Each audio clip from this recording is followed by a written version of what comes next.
This was the first time I ever watched A Wonderful Life. I knew it was something special because my local theater would put it on every year leading up to Christmas, and I, hating new things, never went to see it. I have had about 27 chances to go see this movie in theaters, and I failed each time. Even this year, when I wrote it down in my list that I wanted to go see it, and I knew it was playing, I still didn't go see it there. But next year I'll be there, I promise. Because this movie did not disappoint. It's really funny and really worth watching. The film is about a guy named George who is almost always doing the right thing and selflessly soldiering on for the good of his community. Several times throughout this movie, he gets into situations where he could be selfish, and just as he's about to, he gets interrupted by a pressing issue that he has to jump headlong into with the morally right decision. If you know me, you know that I'm a sucker for the "you make the world a better place by just being yourself" trope.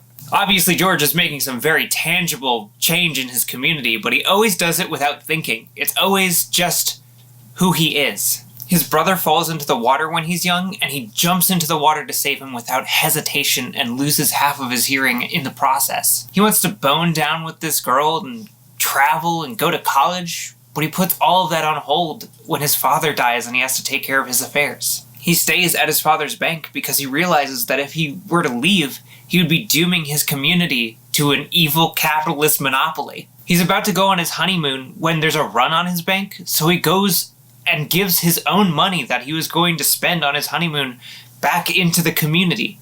The whole reason he ends up on that bridge is because he ends up short $8,000 and reasons that the best way to get that money back would be for him to die and have his business partner collect on his life insurance to make up the difference. An astonishing amount of this movie is just about how George is an awesome person and an ethical banker, which outside of this movie is an oxymoron.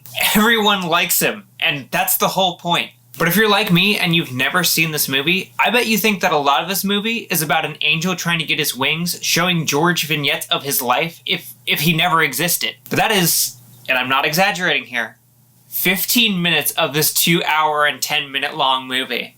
Honestly, you could remove that angel part and this movie could still work. There's two things to take away from this movie. One, with the angel, perspective. You know the thing that Anton Ego orders when he goes to Gusteau's? That's it. I'd like some fresh, clear, well-seasoned perspective. George's life is not what he was dreaming it would be. Far from it.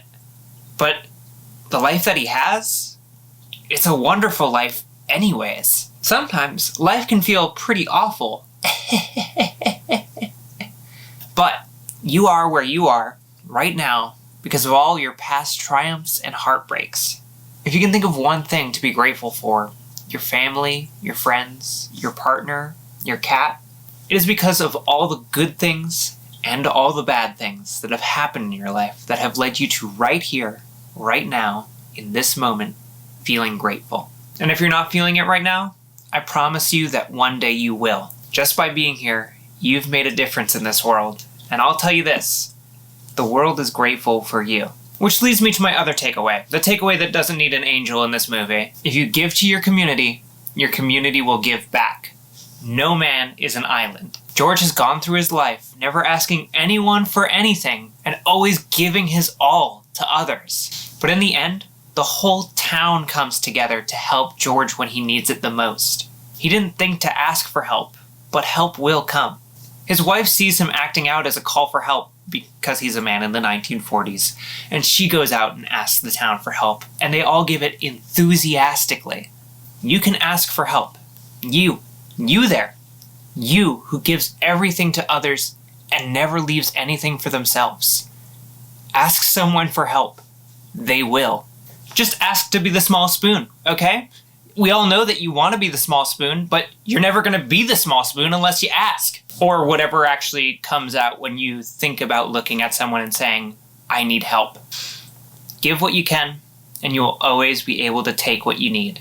If you're like me, and you haven't seen this movie before, you should put it at the top of your watch list. That's the good that I'm doing for my community today. I'm telling you to watch this movie. And again, the Neverborn bit is like 15 minutes towards the end, and if you keep that in mind, the pacing won't be a problem. Hopefully that was something. If he starts eating the lights, can you let me know?